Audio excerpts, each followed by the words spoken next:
Welcome to The Critique. This material is a passionate commentary debunking conspiracy theories surrounding a high-profile trial while critiquing the media figures who perpetuate them. Right. And the material makes a really strong case by highlighting factual trial evidence. Yeah, but let's dive right into how we can elevate and strengthen this because, the structure is really where we need to start. Absolutely. So, looking at the layout, there's this intense, character-driven focus right out of the gate. Like we are zeroed in on Erika Kirk's grief and all the specific details of the Tyler Robinson trial. It's super immersive. It is. But, I can see what the author's going for here. But I wonder, is the sudden shift at the end to a documentary promo about geopolitical history akin to a jump scare in a courtroom drama? A jump scare? Wow, yeah. It feels like we are watching two completely different movies. That's clearly laid out. I wonder, though, if we've considered how deeply that kind of structural shift impacts the listener's cognitive load. Right, because the narrative structure suffers from a jarring thematic disconnect between the primary commentary on media hypocrisy and the concluding promotional segment. It really is jarring, like you get whiplash. Exactly. The weakness here is that the listener they're deeply invested in this highly emotional, focused critique. Yeah, the treatment of a grieving widow is heavy stuff. It is. And they're absorbing specific evidence of a murder trial, right? Like that 8:30 a.m. parking garage footage. Which was such a strong detail, by the way. Abrupt. So how do they fix that without just deleting the promo? Because they probably have to run it. Well, the suggestion would be to build a deliberate thematic bridge that conceptually links the two disparate sections. Okay, a bridge. Yeah, or if they can't do that, they need to create a formalized, distinct break so the audience just isn't caught off guard. Right, give them a second to breathe. Do you have any concrete examples of how that would actually sound? Sure. So for a conceptual bridge, the creator could use a transitional statement that ties the concepts together. Like what? They could say something like, just as we see false narratives and conspiracies being manufactured in our domestic media today, history shows us how entire political identities can be similarly weaponized, which brings us to our new documentary. Oh, wow. Yeah, that totally smooths it out. It makes it feel like it belongs there. Exactly. It uses the theme of media manipulation to connect A and B. What about the other option, the distinct break? For that, they could just insert a distinct audio bumper. A little musical sting and explicitly state, we'll be right back with a quick word on our new project. That's super simple. It is. And these are just a few out of all possible ways to solve this structural gap. But they have to do something to guide the listener. Now that we've addressed how to better bridge the overarching structure of the piece, let's look closely at the emotional temperature within the main commentary itself to see if the tone is serving the author's ultimate goal. Building on that point, what if we looked at it from the perspective of how persuasion actually functions? Okay, I like where this is going. The material dilutes the impact of its strongest factual evidence by over-relying on repetitive, emotionally charged hyperbole. Oh yeah, the hyperbole it was a lot.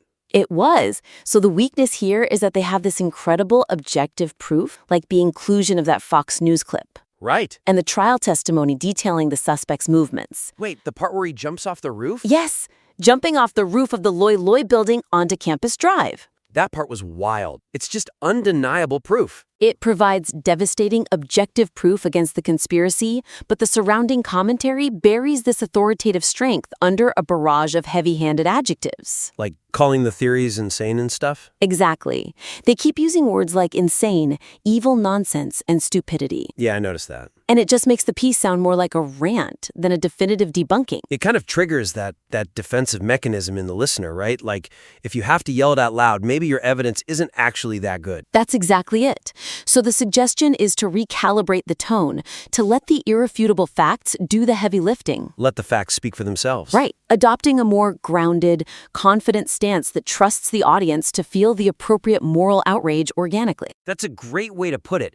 You don't need to tell them to be mad if the facts make them mad anyway. Precisely. So for concrete examples, instead of repeatedly stating that the rival podcaster is spreading evil, baseless lies, the script could just state the facts. Like just lay out the trap. Yeah, they could say, even when confronted with 4K footage of the suspect on campus and statements from his roommate, Lance Twiggs, the goalposts inevitably move. Oh, that sounds so much more authoritative. It's clinical. Right? Another option is to use contrast. They could contrast the quiet dignity of the widow in the courtroom with the loud chaos of the internet commentators. Wow. Yeah, that visual contrast is so much more powerful than just yelling evil over and over. It really is. And these are just a couple of examples of how to project authority without relying on excessive emotional labeling. As I understand it from the notes, refining the tone requires precision. And speaking of precision, let's look at the actual arguments being made against specific media figures, because there seems to be a risk of the core message getting lost in the weeds. Is the connection between A and B fully established in the material, or is that an area to potentially bolster?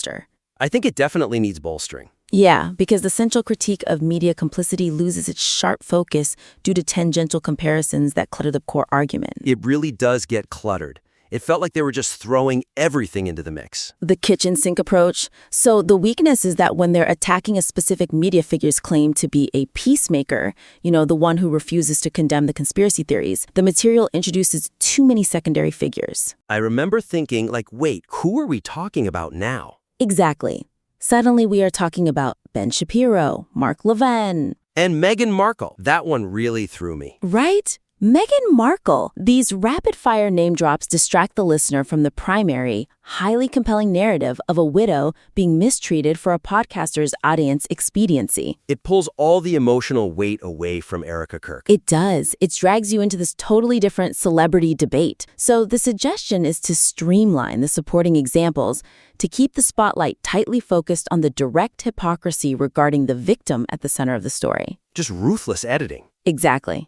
You have to kill your darlings. What would be a concrete example of those cuts? Well, the creator could completely cut the tangent about whether Meghan Markle is a young mother. Just delete it entirely. Yes, because it dilutes the emotional weight of Erika Kirk's actual courtroom experience. Okay, and what about the conservative commentators? Because there's a valid point in there about hypocrisy. There is, but they could consolidate the conservative commentator references into a single punchy point. Instead of a massive detour. Right, they could just say it's contradictory to freely criticize peers in your own movement while claiming your hands are tied when a grieving widow is being targeted. Oh, that is so much cleaner. It makes the exact same logical point without forcing the listener to track 3 new characters. Exactly. Making these cuts are just some of the ways to maintain a laser focus on the piece's most powerful themes. That's incredibly helpful. So, to maximize the impact of this highly compelling source material, the creator should implement a clear thematic bridge to connect the trial commentary with the documentary promotion, right?